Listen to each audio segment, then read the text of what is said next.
Welcome to the only place where real, raw, and vulnerable conversations happen with IFBB Bikini Pros to give you an inside look at their struggles, strategies, mindset, passions, and all of life beyond the stage. This podcast is made to inspire, motivate, and remind competitors and the average gym goer that even the most extreme lifestyles and elite athletes have their ups and downs. Thank you so much for tuning in today. I'm your host, Celeste Turk, and now it's time for the Confessions of a Bikini Pro podcast.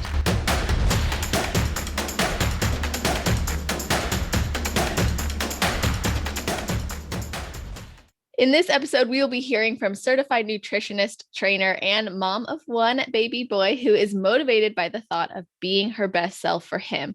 She's the co-owner of No Excuse Café meal prep company serving Tampa, St. Pete, and Clearwater areas, and worked alongside her husband for the growth of his Strength and Seduction DVD and book.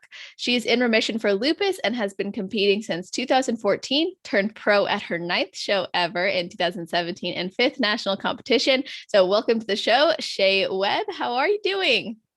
Good. How are you? I am great. Like I said, I'm so happy you're here, and I hope I got all that right. Yes, you did. Awesome. I felt boring until you just said all that. I'm so glad. Well, let me start by asking you if there is something you do or think about, or maybe a ritual you have right before your heel hits the stage.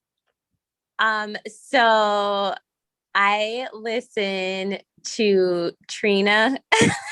Uh-huh. There's a few songs. So like I'll either play Trick Daddy, Trina, or Remy Ma Kaki. They just kind of like get me in this zone to bring out another person because I'm typically really silly and I try not to be super silly on stage. It kind of gets me into like okay, you need to be serious. Yes, totally. I love that. So I haven't said anything about it on the podcast yet, but because you're bringing it up, I created a Spotify playlist because I had a listener reach out and she was like, it would be super cool if there was a Spotify playlist with the athletes who have come on your shows, like pump up songs or like the songs that they wish they could walk out to on stage. And I'm like, oh my gosh, I love that idea. So I'll definitely have to send you the link to contribute to it if you want to.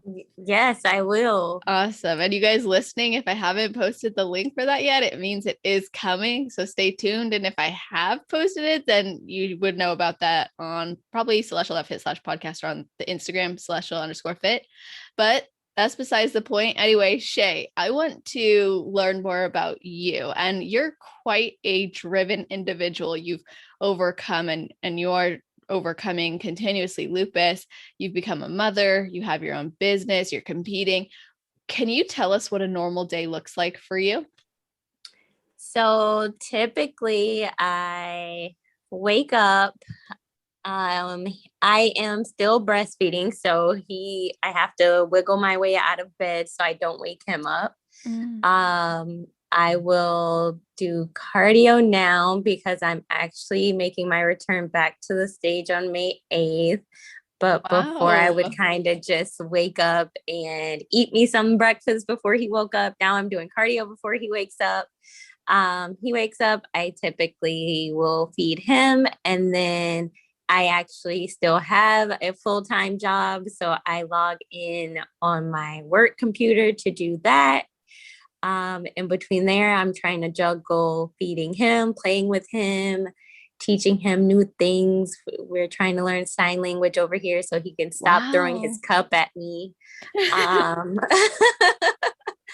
And then in between there, I typically on my lunch break will go work out. And he's there in the gym with me for the most part, or he'll go with his dad. And then we come home, we bathe, we eat some more, and do it all over again the next day. Wow. Oh my goodness. Busy. Well, what's cool about that is your proof that you can be a new mom and be in competition prep and you're breastfeeding. So I'm actually curious how breastfeeding has influenced the approach to maybe your macros or your nutrition and training altogether? So my fats are actually higher than they have. Well, my calories in general are actually higher than they've always been in past preps. But fats definitely are still really high. That hasn't really lowered much since I've started competing. And I was actually worried, which is why I never said anything about, hey, I'm going to be doing a show, or even made an announcement, because I didn't know how my body was going to respond with me breastfeeding. And I wasn't going to stop breastfeeding to compete. I felt like that was selfish. If he decides he wants to stop, then I will stop. But I didn't want it to be like, hey, in order for me to get ready for this show, we got to stop this breastfeeding thing. So that's why I pretty much stayed quiet about it, because I wanted to make sure I was going to be fully ready. But my fats has definitely been the one thing that stays pretty high for breastfeeding. And then my training, I still go all out with my training. Nothing's really changed there. It's interesting that you'll see like the veins in my chest when he's like, they're there in general, but then when he starts eating, they really pop out. And I'm like, oh my gosh, I look insane right now. That's awesome. So had you planned to do a competition prep, or was it more so just you and your coach had been working together and decided, yeah, let's do it again? Was this a goal you had when you got pregnant? So I definitely wanted to return to the stage. I didn't know how soon or when. I left it completely up to my coach. I was just, once I had him, we reversed, and I didn't even ask, can I step on stage next year? Can I step on stage in 6 months? I literally just waited. I was like, that was my mindset after having him. When she says go, then I'll go. I'm not going to push anything. I'm not going to force anything. She'll know when I'm there mentally, physically.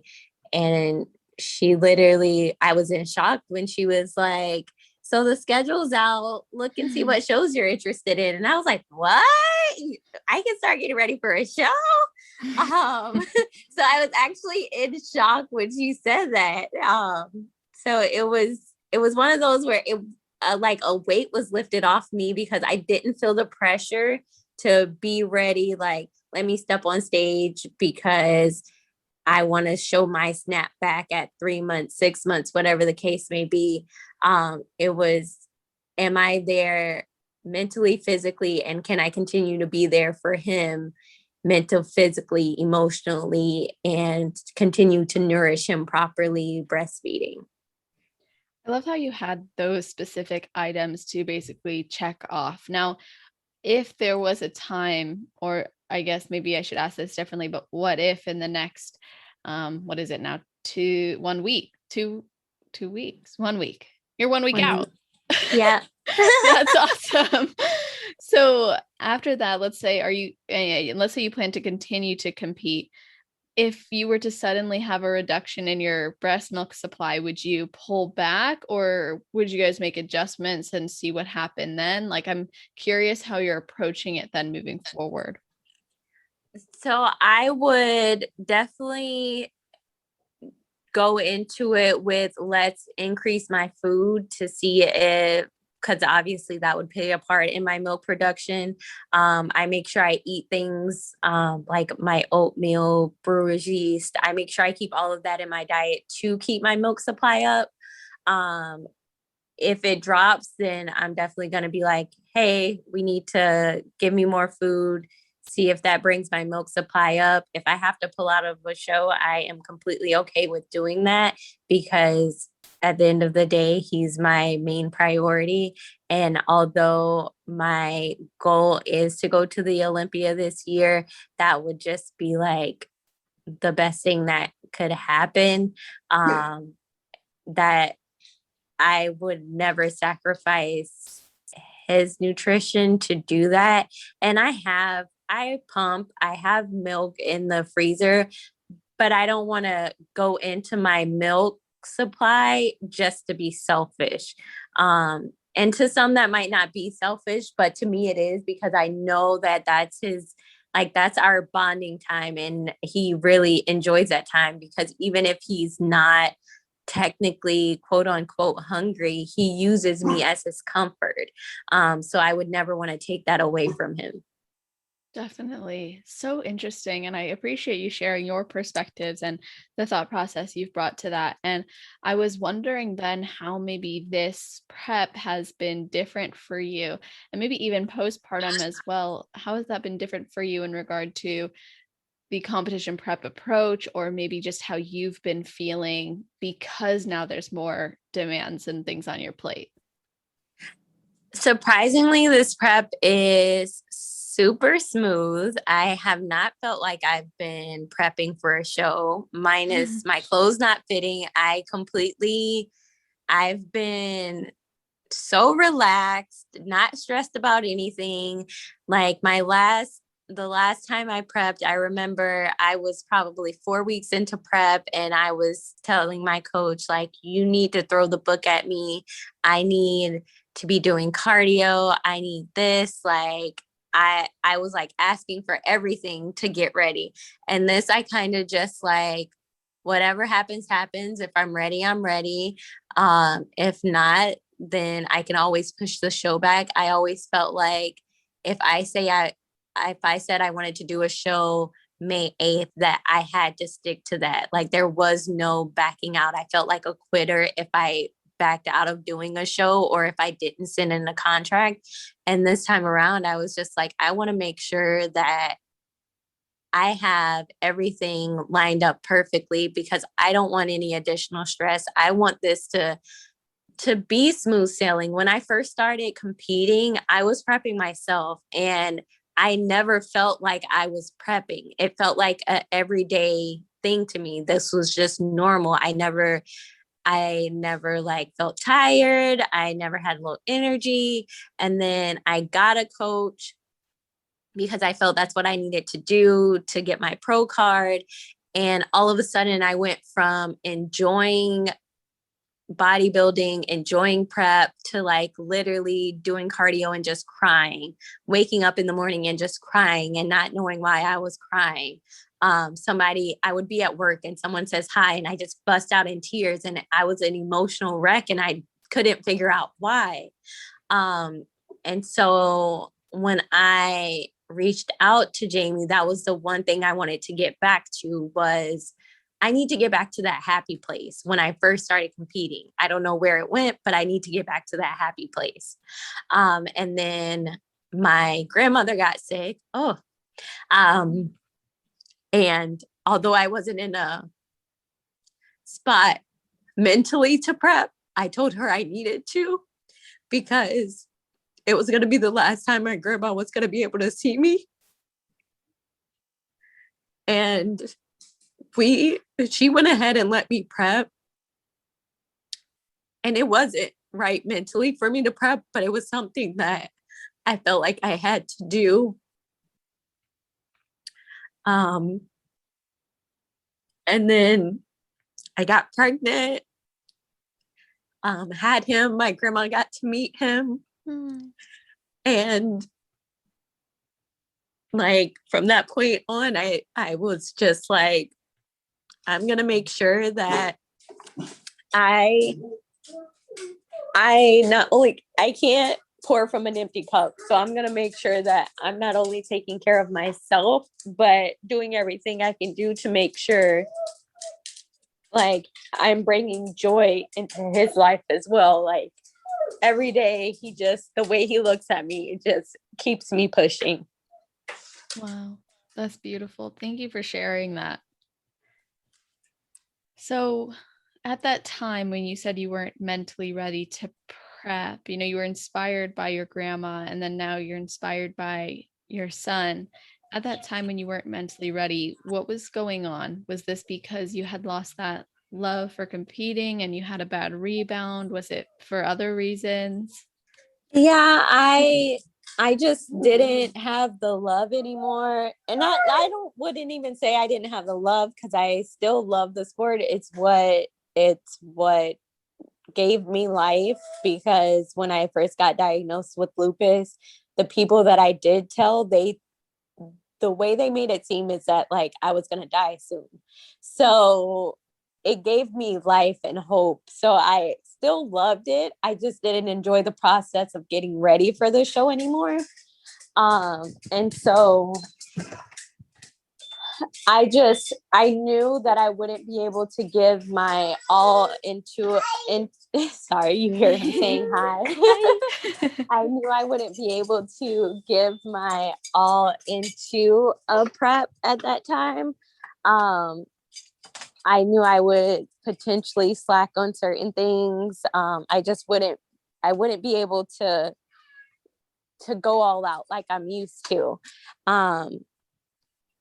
And on top of that, my grandma being sick, I just knew my brain wasn't there to like focus, because at any moment I could have gotten a call that something was wrong, and that would have completely just destroyed me. Mm-hmm. Absolutely. No, it's difficult to go through something that you've been through and to face that every day. And you had been told, other people had a more negative view on your diagnosis, and you chose to say, well, what will bring me life? If there's possibility of death, then what will bring me life? And I think that's inspiring, to be able to ask yourself that question and not succumb to the negativity or the negative possible outcome, and instead say, well, what can I choose for myself? And is there something that contributed to that mindset? Like, what was it that made you say, no, like my story's going to be different? At the time, I had only told a few people. I was in an abusive relationship. And I felt like God put me here for a reason. So if I'm going to die, let me die with a purpose. I needed to die with I needed to die knowing that I lived, basically. I couldn't be scared all my life. I couldn't be in this shell. I couldn't be in this horrible situation. Like, I needed to do something that when I die, it's like, okay, I lived. I lived a good life. And is that how you then found bodybuilding? Yeah, so it's funny because I originally was going to go and be a WWE diva. Mm-hmm. And my friend was competing at the time. And so I went to Orlando to go watch the divas. And I was like, oh, my confidence wasn't there in it. And then that same weekend, my friend had a show and I went and watched her, and I watched her just glow, like the energy and just her presence she had.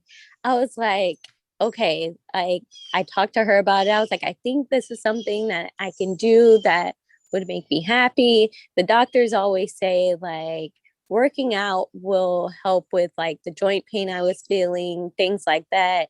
And I played volleyball, I cheered, I ran track, I did all that, but none of that really made me happy. And I couldn't really find a volleyball team to join. And so I was like, if I could just have a little bit of the joy she felt just talking about bodybuilding, I was like, I'd be happy. So she told me how to get started. She gave me all the information I needed, and 3 months later, stepped on stage. Whoa. And you prepped yourself, right? Yeah. That is so wild. So you went from, and obviously you were an athlete, you said, but to go to a competition and then be like, I can do that, and then really decide to do it, and 3 months later, you're ready to go. I mean, that's incredible. So how did you approach getting ready as a first-time competitor on your own? So my son's dad is actually a personal trainer. I literally, don't judge me, was eating a pint of ice cream and called him and said, hey, I'm going to do a bodybuilding show on this date. And he was like, huh? I was like, I'm doing a bodybuilding show on this day. I need you to train me to get ready for it. And he was like, okay, I can train, but I don't know anything about nutrition. And I was like, that's fine. I'll study. I'll get the nutrition under control. I just need you to train me. And we went from there. Whoa. Okay, this is so cool. So you brought him on obviously to help you in training, and you are a certified nutritionist. So is that where that research began? Yes, it is. Whoa. Okay. So walk us through that journey to becoming a certified nutritionist. And I mean, it sounds like you really used yourself as your first client. Yeah, so I wanted to make sure that with lupus there were all these like different things that were going on. I had like 5 different doctors, and I had about 20 pills that I was taking, and I went back to my primary, and she's been my primary since I was about 2. Wow. My original doctor retired, went to Hawaii. We found her, and she's been my doctor ever since. I'm the youngest person she has in the office, but she tells me I'm worse than her old clients.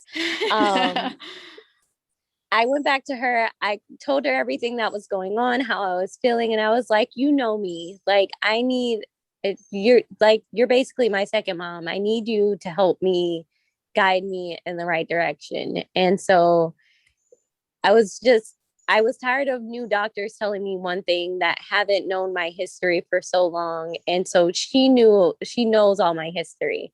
And she was like, okay, well, the first thing I want you to try.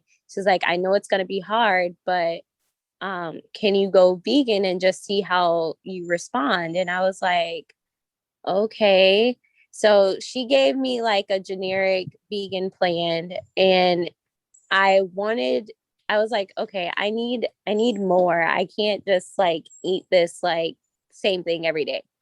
So I started looking into certifications, and then I started looking into certifications with people with autoimmune diseases, and I just went for it. I was like, if I can just help myself, eventually I'd want to help other people that are in my predicament, because if you don't know a lot about autoimmune diseases and you just have all these people telling you all this negative stuff, you will like, it gets depressing, and you will just like isolate yourself from the world. So, and that's what I originally did when I got diagnosed. I literally just would lock myself in my room.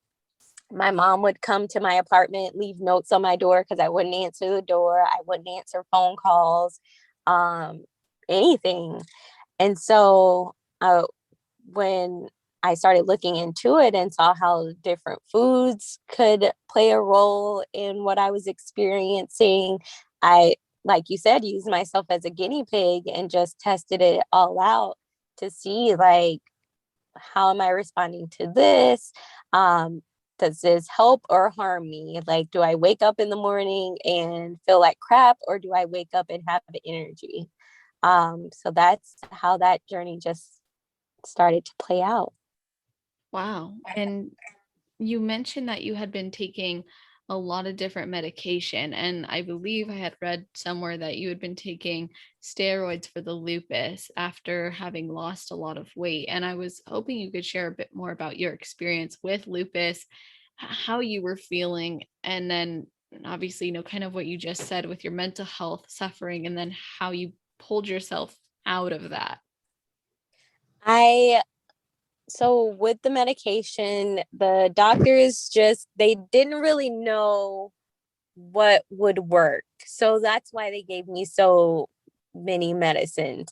Like, it was like they were treating one symptom to turn around and have me have 5 more symptoms to need more medication for those symptoms. And it was just like a continuous cycle. And I've never been a person that liked to take medication, which is why I got to a point where I needed to go to my primary and be like, look, I don't want to take this medicine anymore. Guide me. And she knew that I've never been a medication type of person. So she was like, I will slowly let you decrease stuff or get off of it. I will talk to the other doctors, because at that point in time, I was super intimidated with the new doctors, because it was like I had to do this. I was even on experimental medicine, and it didn't seem like an option. It seemed like, you take this or you're going to die tomorrow. And that's what I was telling her as well. Like, this seems like it's something that's forced on me. I would wake up and I couldn't get out of bed. Like, I couldn't move. It would take me 30 minutes on a good day to even move my legs to get out of bed. It was similar to having rheumatoid arthritis. Just everything would hurt. It felt like someone was squeezing my body so tight, like I was in those machines that crush cars. It felt like someone was trying to crush me. And I would just wake up and just cry because I was in so much pain and couldn't move. And that was part of, and my feet would swell. I remember being backstage at one of the shows, and I knew I was having a flare up the week of the show, but it didn't hit me till I was backstage fully, and my feet just instantly started to swell. I couldn't fit my shoes. Luckily at the time, there was a competitor next to me. She was in class C. She was like, take my shoes. They're going to be too big, but at least you won't have to have swollen feet on stage and be uncomfortable. And so she let me use her shoes to get on stage. Awesome. So that way I had that extra wiggle room.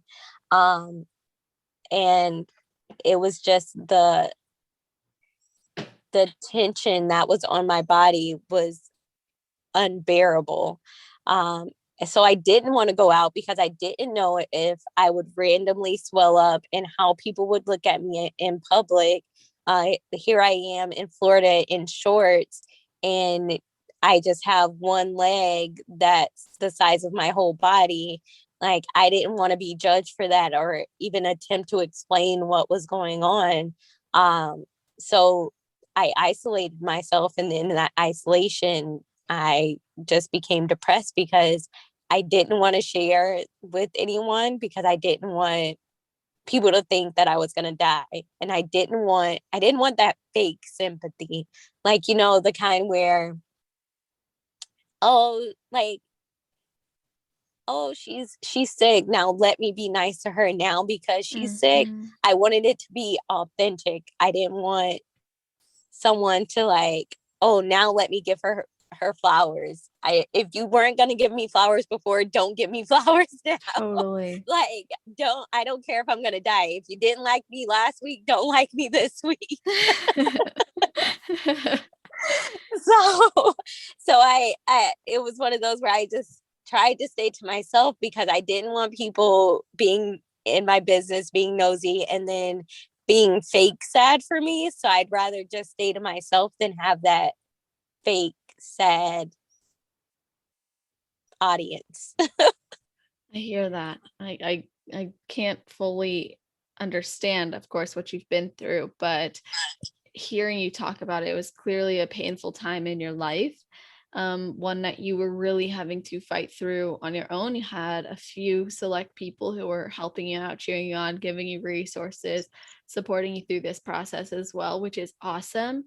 And you started committing to your fitness and to doing this show, and you started learning about nutrition. And I was wondering if there was any key things that you noticed in changing your nutrition and how that then impacted some of those symptoms you just spoke about.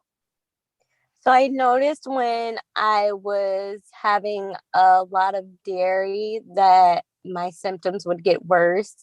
When I had a lot of processed sugars, my symptoms got worse. Meat definitely made my symptoms worse. When my doctor first said, try going vegan for a little bit, the inflammation went down. It was like almost like immediate medication for me, that everything was like getting better versus like me waking up with worse symptoms. And so I took all of that out, and then I would slowly introduce, like I tried to introduce chicken back. I instantly had a flare up, so I took it back out. So just, I can have eggs. I can semi have cheese. I like it too much to completely give it up. I just know if I have it, I might not be in the best shape the next day, depending on how much I had. But for the most part, I've given up everything. I just strictly eat fish, seafood, and my vegetables. I've given up chicken, pork, turkey. Like, I don't eat any of that. I'm just strictly a pescatarian at this point. Okay. So I find this so fascinating because I love learning and talking to people about their relationship with food. And I'm curious how this change maybe impacted your relationship with food, if at all, and how you were able to really say to yourself, or maybe what guided you to say to yourself, I deserve to fuel my body this way to mitigate the symptoms. Like, what led you to saying that's it, and how did it influence your food relationship? I just not being able, because it wasn't like the symptoms lasted a day and then I'd be fine the next day. They could last anywhere from 2 weeks to 3 months or even longer. And I was tired of going through that cycle. So when I prepped myself, it was more so like, I love myself. I love my body. God bless me with this body to take care of. So I need to do what I need to do to take care of it, no matter if that means giving up certain things. When I got with my first coach, it was more so like, this is bad, this is good, which then messed with me mentally, because I was like, okay, like, I know from prepping myself, and I know from just what the trials I've done on my body, if I have X amount of cheese, yes, I might have a mini flare up, I might have many symptoms, but it's not going to drastically devastate my prep, and I can still be ready for a show. Um, Whereas it was just like, no, remove it completely. That's bad. And I'm like, no, if I'm 12 weeks out from a show, I can have it right now. I just know not to have it when I'm 8 weeks out for a show. So it was that bad for you, good for you thing that ended up sending me into a downward spiral of binging that I couldn't figure out how to get out of myself. And so I had two choices: either go back to prepping myself or find a coach that could meet my needs at that time. And I found someone that met my needs at that time. And that was the first thing that we both agreed on, was mentally, I need to get better with my relationship with food. I lost that balance I had, and I said up front, I don't know how to get the balance back. I could try to get it back on my own, but I know it would be a struggle. And I mean, I'm a fighter, I'm up for the struggle, but I knew if I had someone else there to help guide me, it would make the process a lot smoother. That's so awesome. Oh, I love how you just said that, because you prioritized the problem and you committed to what needed to be done to address it in the most responsible way. And when you had started working with your coach, this was actually, I believe maybe this was with your first coach who you had the negative experience with before then moving on to the next, but I kind of more so just want to hear your mindset behind getting a coach to support you and crack in the top 5, or I should say maybe beyond the top 5. And when you started working with a coach, that's when you started getting higher placings. What do you think they did differently? Or what do you think having a coach did differently for you that helped you in progressing and ultimately earning your pro card? I needed that second eye, because I constantly got feedback that you look great, you're borderline with your muscle, and I couldn't quite wrap my head around what that meant, that I was borderline with muscle. So I needed someone that spoke bodybuilding language and can kind of just like take over and do what needed to be done without me like stressing about it. Because when I heard I was borderline, to me, that meant like starve myself. And then I would get, can you fill out some? So then I'd like eat, and then I'm like, now you're too full. And so it was like, I couldn't find the right balance, which is why I went looking for a coach. And then when I found the coach, our first 2 shows together were good. It was one of the national shows I went to, and the team member was there. And I remember telling, because at this time I was a pescatarian as well. And I remember saying, I'm a pescatarian. And I got a meal plan that had beef and turkey on it. And I was like, so what do you want me to eat? Because I don't eat anything that's on this meal plan. And they were like, oh, well, just have some salmon and whatever fish you want. And at that point, I started questioning things like in my head. I never said anything out loud, but I was like, if I tell you I'm a pescatarian, why would you send me a meal plan that has literally nothing but beef and turkey on it? And then one of the teammates came and was like, oh, you get to eat fish. I'm only eating beef and turkey. And I was like, oh yeah, what's your food for the day? And they told me, and it was identical to mine. And I'm like, well, I know you shouldn't be eating exactly what I'm eating because you're a lot taller than me. So shouldn't it take you longer to fill out than me? Yeah. So like a lot of questions started going through my head. And at that moment I had decided, I was like, I'm going to take back over my own prep and just use them as my eye to tell me I look good. And I never said anything. I just started doing things back to my way and just used them to say, I checked in with them. I pretended like I was eating their meal plan. But I just used them to make sure I was staying on point. And that was actually the year that I turned pro. Wow. And that I was like, so I really just needed like an objective eye. And if I'm paying someone, I want you to be able to like take the stress off me completely, because I was literally stressed trying to make my own meal plan and figure out like what to eat when, and am I going to peak myself right? Like that was stressful. And so I did my pro debut, and that's when I met my current coach. I just saw how hands-on she was with her people, and I was like, that's what I need. Because like, even with like me getting my pro card, it was like, it wasn't like, hey, send me pictures and check in. Like, it was just kind of like, I'm left to hope I look good by the time I get on stage. So it was more so like me asking. Luckily I had a friend back there, and it was me like posing for her, and I'm like, do you think I need to eat more rice right now, or do you think I'm good? And then she was helping me more so than my coach back at that point. Interesting.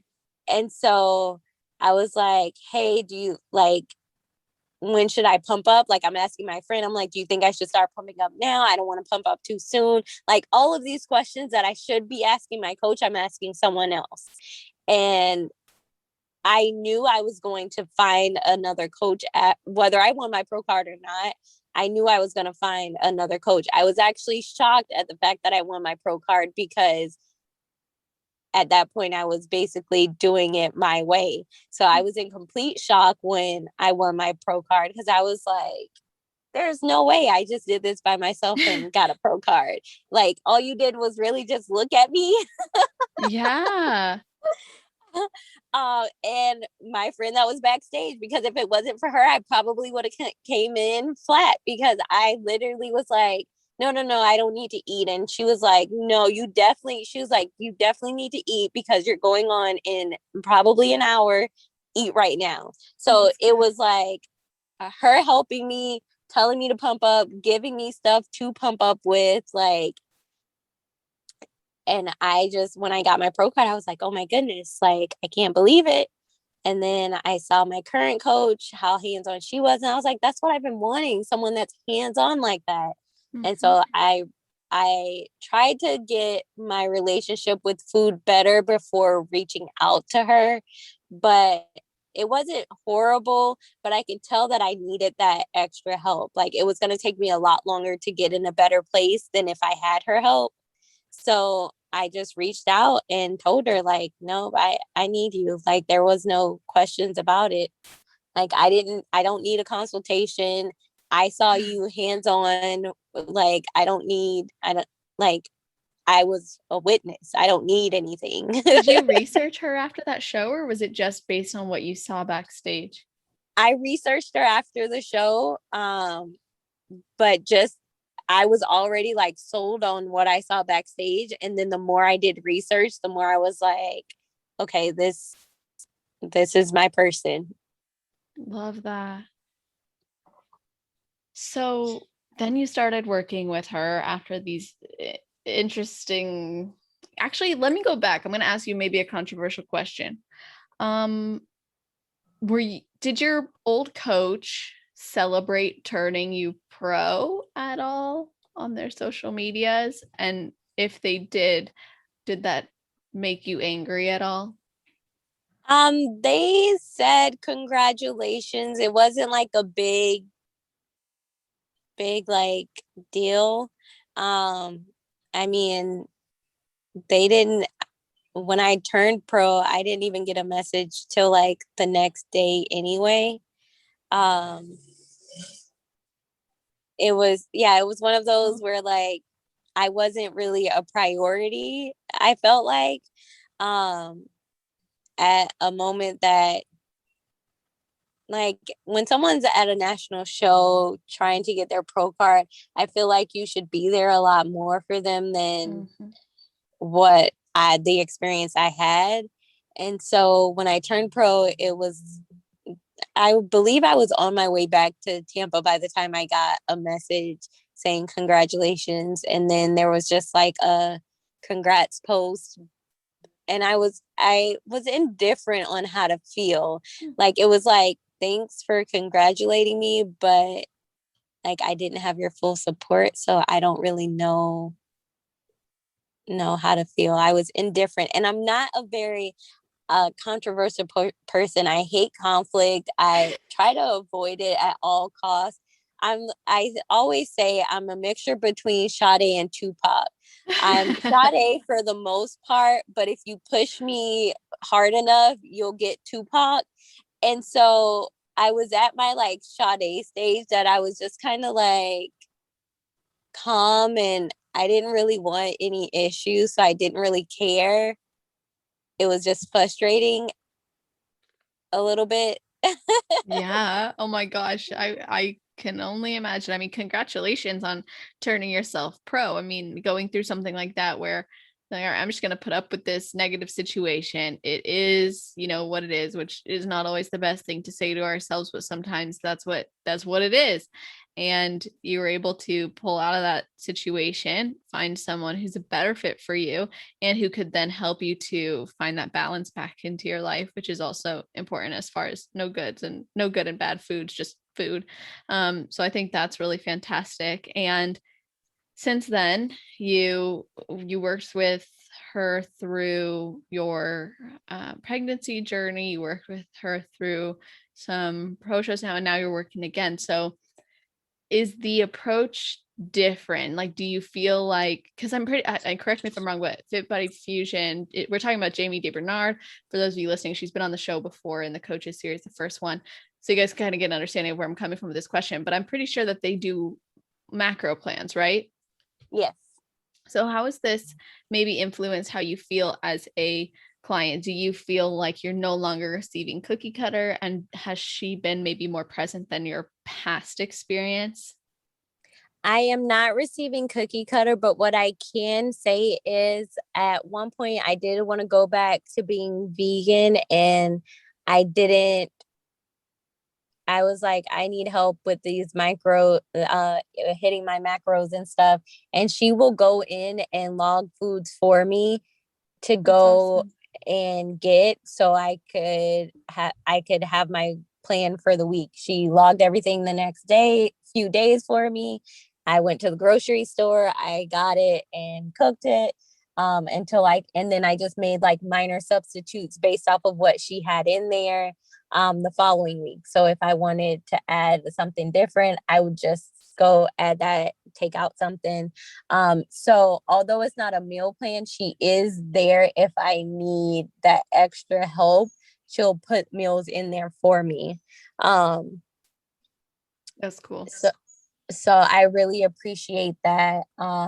She understands that if I want to have cheese, I'm going to have cheese. This is how my body responds to cheese. I'm not being punished for having cheese. Uh, she'll just, okay, you had it. We know that your body doesn't like it. We know what we got to do to get back on track. So let's do it. It's not like, oh, now you need to go do some cardio or something because you just set yourself back. I didn't technically set myself back. We got to wait for the inflammation to die down in my body. Mm-hmm.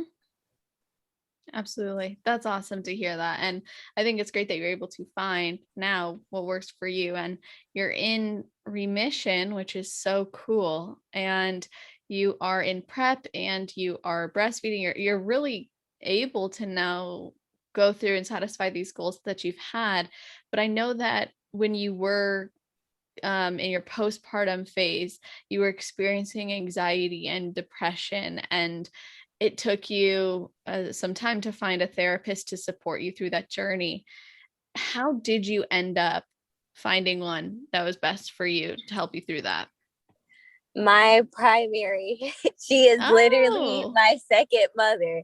She knows the type of personalities I'll do well with.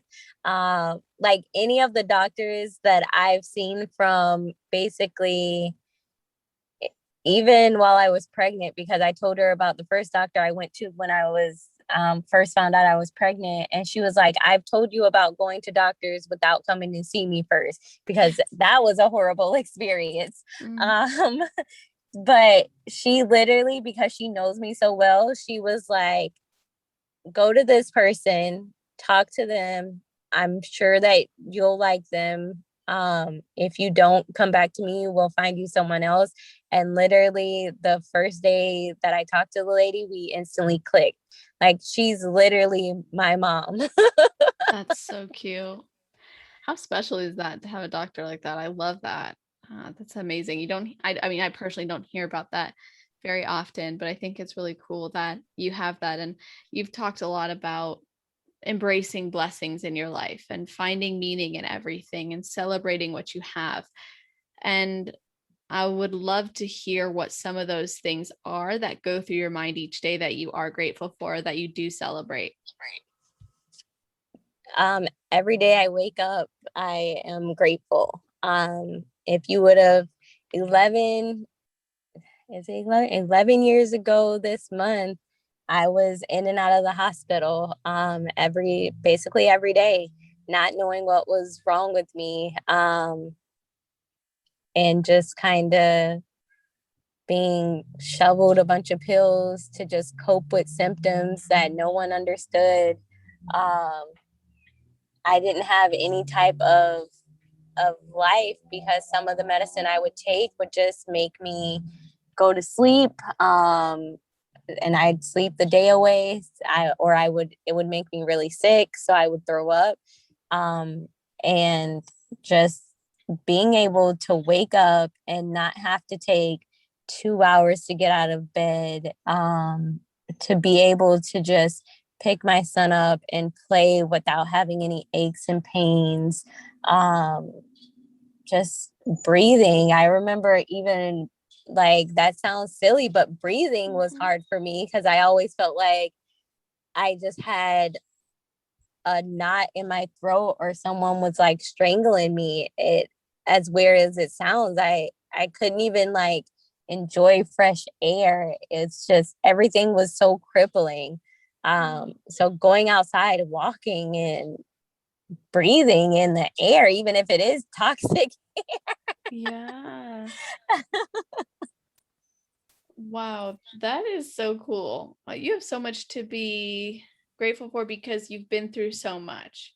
And now you've got this contrasting experience that I think is awesome. That you can now celebrate these things that previously didn't exist in your life or that you weren't experiencing and that had been getting worse and contributing to the way that you were feeling about life and your day, and it was challenging for you, and now it's like a whole different experience. And I think that contrast is so powerful, and I think it's just special that you shared that here with us, and I do appreciate you doing that. And I actually wanted to know if you ever experienced any like comparison or any what's another word for it? Maybe comparison is the word. Comparison to other competitors who didn't have to go through what you've been through, or some of the trials and errors you've experienced, that maybe has made your body respond differently or perform differently or feel differently.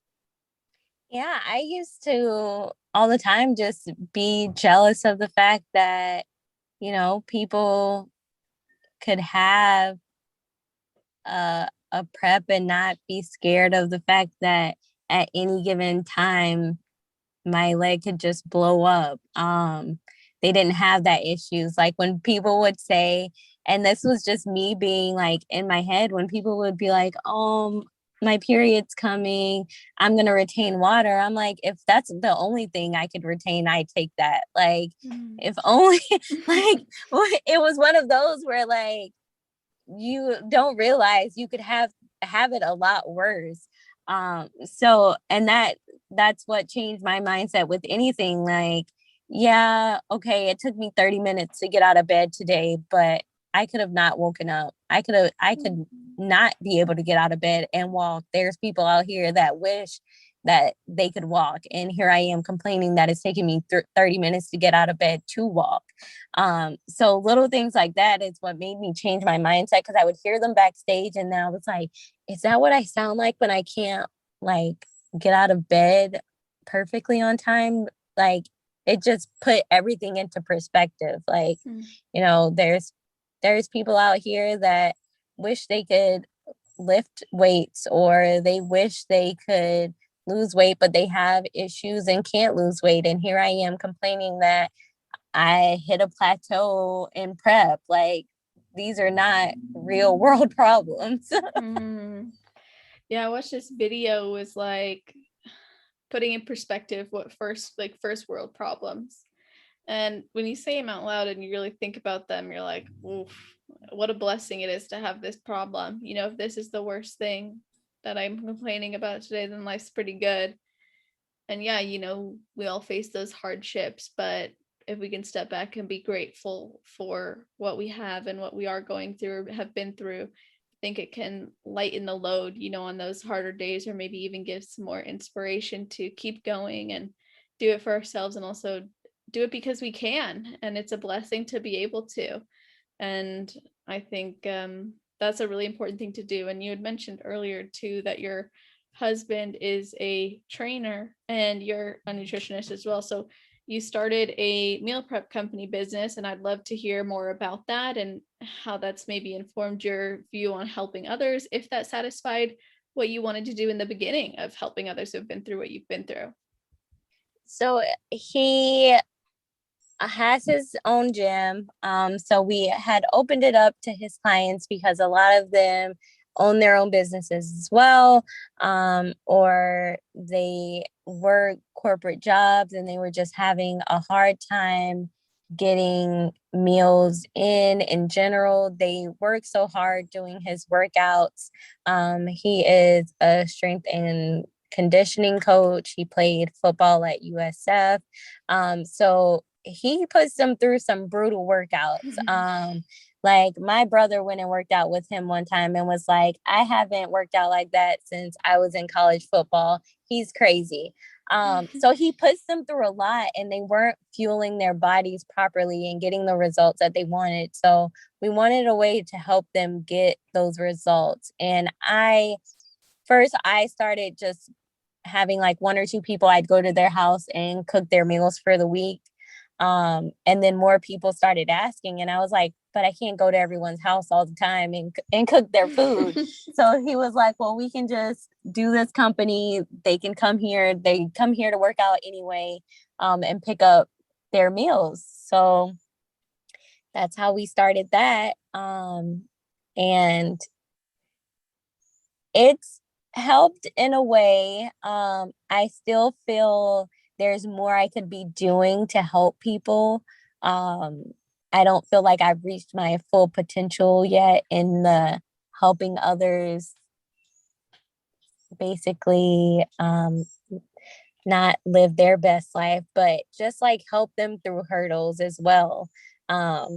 Because again, it's what I do is only going to be, or what I say is only going to be received if you're ready to receive it. If I was still in my state of depression and wanted to isolate myself, it didn't matter what anyone said to me at that time, I was still going to do it. So you have to be open to receive in order to get the blessing.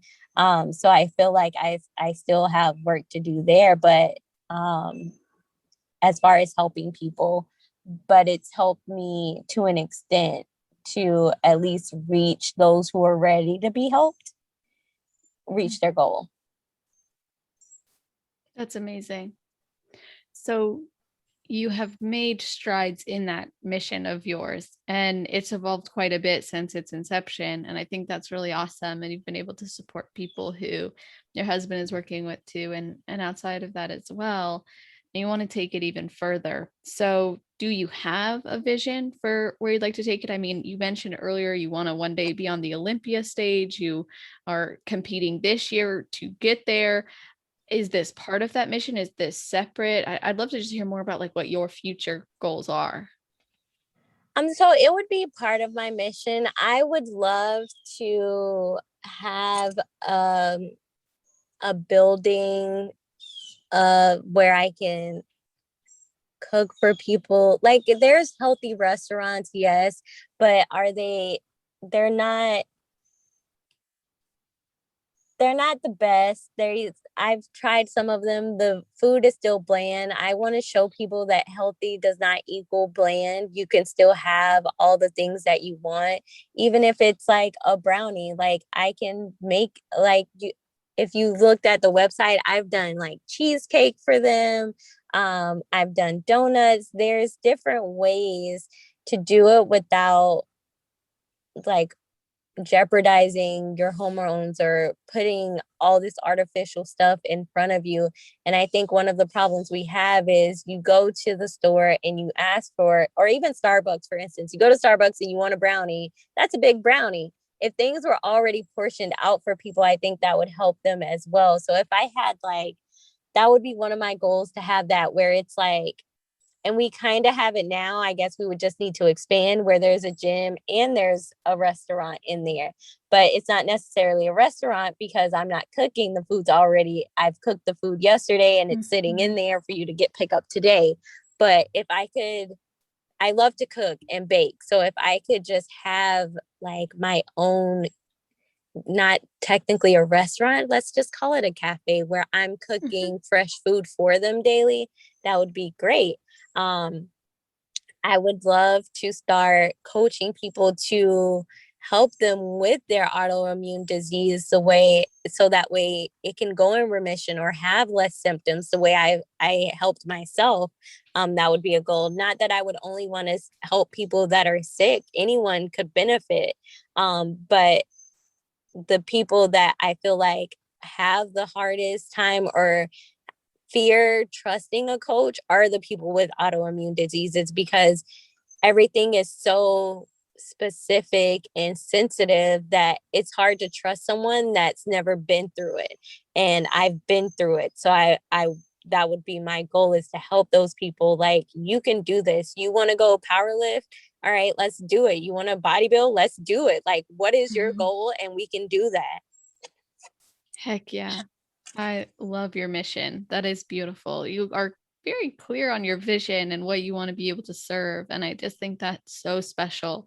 And it's empowering as well. Like, I know just personally having a purpose and having that vision every day when you wake up and you know what you want to do, it feels so good and it's rewarding because you know you're on your way there and you're already beginning to make those contributions and beginning to make those changes. So I think it's really awesome that you have that for yourself. And of course, you've shared with us a lot of different things. And I hope you don't mind me asking this, but could you share like one of your favorite meals to make, or maybe like a recipe or cooking tip that you have for us to make our meals even better? So my favorite is fisherman stew. It's an Italian dish, and it's I use seafood broth and tomatoes, and it just gives everything so much flavor. The broth does. I usually eat it over rice, but that is my absolute favorite thing in the world to make and eat. And then I'm a big crock pot person. Anything that can go in the crock pot or the air fryer, I love. But this I normally cook on the stove, and I literally do everything from scratch, like sit there with the garlic, make sure it's like getting all nice and aromatic in the house like that. And it's comforting to me to just like the smells and just like the time it takes to prep it. It just gives it so much flavor. But the biggest thing I can say is using herbs. A lot of people like to just go and dump seasoning on stuff. It's funny, my mom ate something that I cooked, and she was like, "Oh my God, this is so good. Your food always looks so healthy. I just thought it was going to be bland." And I was like, "No." And so, just like, and she was like, "Well, what did you use?" And just like herbs, basil, parsley, just everything that's fresh that can be grown in your backyard. I get it from the store. My uncle actually has a garden, and I go and take some of his stuff sometimes when I don't want to go to the We store. won't But tell him. but I just like get different types of herbs and mix them together, and just that's where you can get all your flavoring from without having all the sodium of going to get certain marinades and letting your meat soak in the marinades. I love herbs, and that'll be my number one thing I would tell anyone. Herbs and cooking your stuff in broth is amazing. That's awesome. Ooh, I like that tip. So, okay, I could take that a lot of different ways, but I'll just ask one question. Like, do you track your broths and your herbs, or are you more of like a just cooking it and then weigh out your like seafood? I do. So, like sometimes I don't, but for the most part I do, especially right now I do. Yeah, If I when was we in go. off season, if I was in off season, I probably wouldn't. Cuz the broths don't really have a lot of carbs and stuff, so I kind of just like, oh, that's okay. That might be like 3 carbs. I don't need to really count that. Mm-hmm. Yeah. But right now, yeah, I definitely track all of it. Great. I was glad you answered that actually. I personally like this improvement season. I'm like, oh, I just want to add lately I've been like on this broth kick. I've been adding broth to like a lot of my protein meals. Like I just pour it on top. So I have like the rice, the turkey, the broth, the veg, and it just tastes so good. And I like Yes. it. And like beans. And I don't know, it's just different. And I think it's good to mix it up, but I never track the broth. And if I was in prep, yeah, I would for sure track it. Even if it's small. I just think it's little things like that that do add up and they're important. So thank you for telling us your approach. Now, I would love to just kind of, I guess, wrap this up by asking you again. I said you gave us a lot of great advice already, but do you have advice for someone who has never competed before but would like to compete? And then maybe advice for someone who's on their road to pro? Make sure you're doing it for you. Don't do it for anybody else but you. If you're trying to prove a point to ex-boyfriend or Mhm. something like that, like down, like when you're in the middle of prep and you lose your motivation, that's not going to keep you pushing. Make sure the reason you're doing it is because it's something you truly want to do.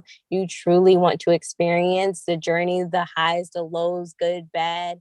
You're there for the long road, because any little thing will derail you if you're not in it for the right reasons. So make sure your why is a good why, and not just because I want to make someone jealous. My why was I want to be healthier and live a longer life. So when all else fails, when I don't want to do my workout because I'm so tired, that workout, the way I look at it is that workout is what's keeping me moving tomorrow. That workout is going to keep my lupus in remission. So I get my butt up and I go do it. Beautiful. I absolutely love that advice. Have a deeper reason to do what you're doing that can sustain you when you don't want to do it. Yeah.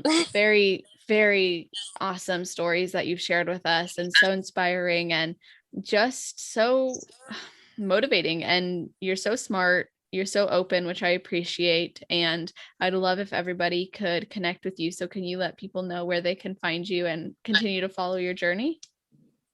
So my Facebook is Shey Webb, SheyWebb. And then I'm on Instagram at Shey_Nicole. Nicole is Nichole, because my mom name is Nichelle and she didn't want to spell Nicole the normal way because she's weird. I love that. It's cute. Or I'm always available. My email is Shey_Nicole@me.com. I am always available if someone wants to just talk about their struggles with autoimmune or not autoimmune, just want to talk. Again, I went through postpartum depression and was able to pull out of that.